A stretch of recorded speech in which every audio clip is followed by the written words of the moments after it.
Hi guys, so our strength session, week 1, session 3 this is, so it's a full body strength session, starting off with a main lift which is going to be some single leg RDLs, and then we've got 5 giant sets that we're going to work through. So giant sets are like a big superset essentially, so we've got 4 exercises in there.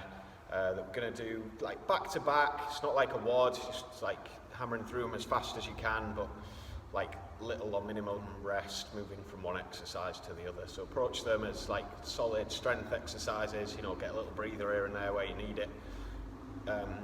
Between exercises, that's fine, but moving through those exercises back to back, and then you're going to get a rest after each full giant set. So you'll do those 4 exercises, then have about 3 minutes of rest, and then we'll go again 5 sets like that. So it's going to be high volume, and that's a great way if you're working with what are not significant loads. We can get some good like high volume strength endurance in there, build a lot of reps on some really good quality movements, improve those specific movements, and just sort of bulletproof your body on some quality exercises as well. Okay, so starting off, we're working 4 sets of a single leg Romanian deadlift.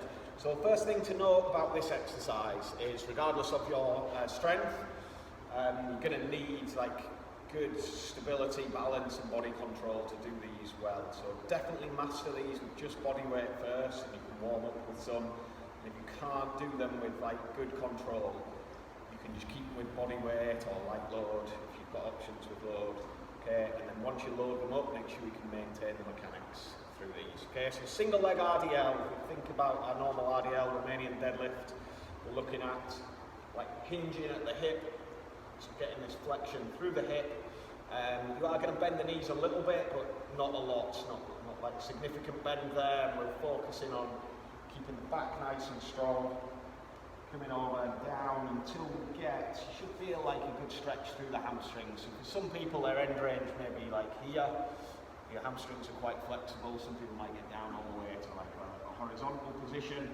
But what we don't want to do is come down and go beyond. Once you feel that tension through your hamstrings, like if you go any further, you're either going to like round your back or start to just bend your knees. So don't necessarily have a target for your range of movement, like touching the floor or anything like that, because it's going to be different from person to person.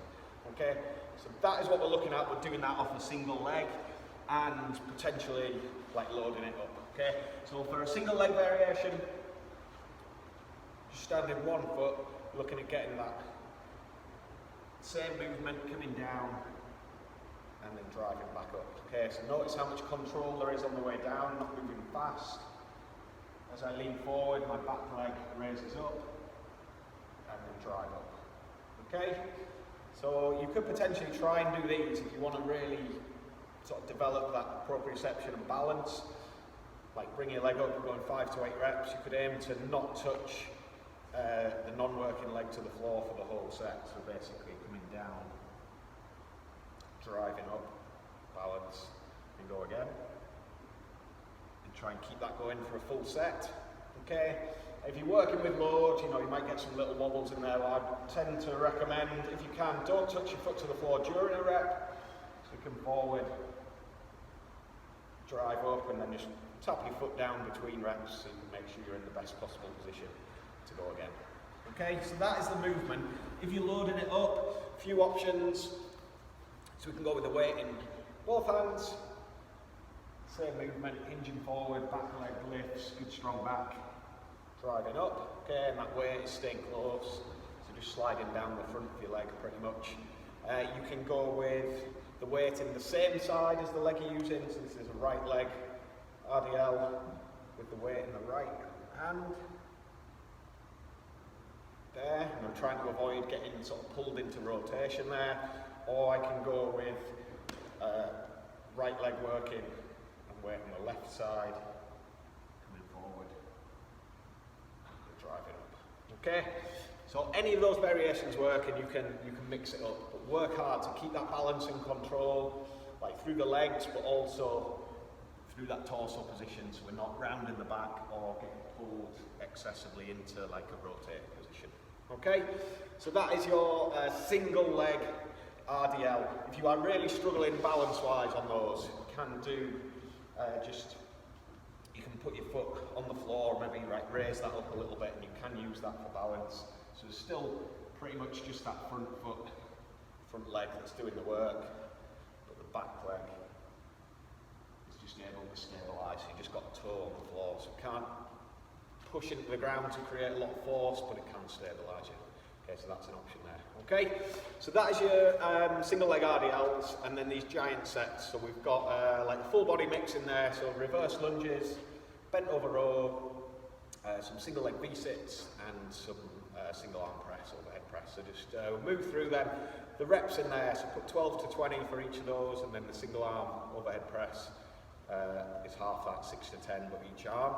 Okay, and again, that's going to be dependent on what load you're using. You can play around with tempos and pauses in there as well if you want to change up the difficulty.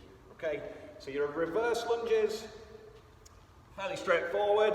Okay, like goblet position we can go with. You can play around with an overhead position, stuff like that if you want to, mix it up. Okay, but quality lunge, stride back and drive up, so keeping that front foot planted, good posture through the upper body, and then driving upwards.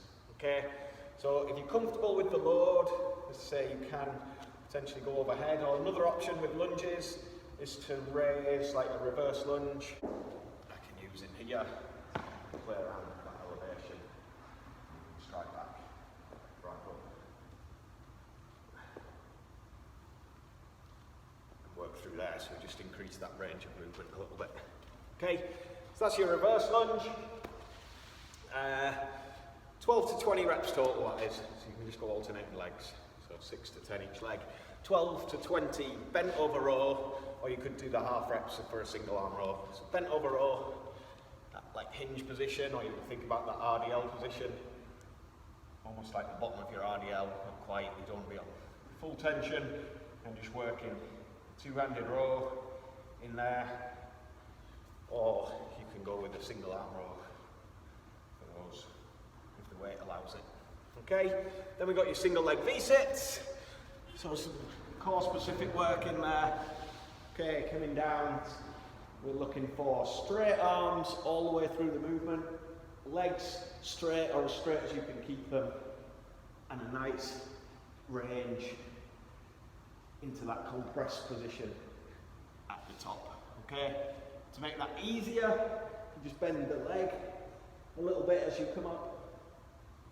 Okay, to make that harder, we can start and finish in hollow and do our reps from hollow rather than from flat on the floor. Okay, so that's your single leg V-sit, and then single arm press or push press. So again, it's going to be weight dependent. If you've got the strength to press it, strict press, just keep abs nice and tight, glutes engaged, into that overhead press. Okay, 6 to 10 reps. If the weight is getting a bit heavy after a few reps, if you're struggling to get the point where you're moving around and can't lock out, we can go with push press, but don't do a really powerful push press. You want to focus more on the upper body strength, so you just need a little bit of power from the dip and drive to get the weight moving, and then you can still challenge yourself through the upper body to finish the rep off into that lockout. So it's not like bang, driving up with as much power as possible, just enough that you can get the reps finished. Okay, so that'll be just 6 to 10 reps on one arm, 6 to 10 reps on the other. So, you know, those later sets, if the weight is getting heavy, you might start off with strict press, and the last rep or two, you might just need a little dip and drive to get the weight moving and finish off with a push press. Okay, so that's your giant set, 4 movements in there, back to back. Just same as ever, quality reps. Slow things down a little bit, especially if the weight's comfortable. Make sure you're moving everything nicely.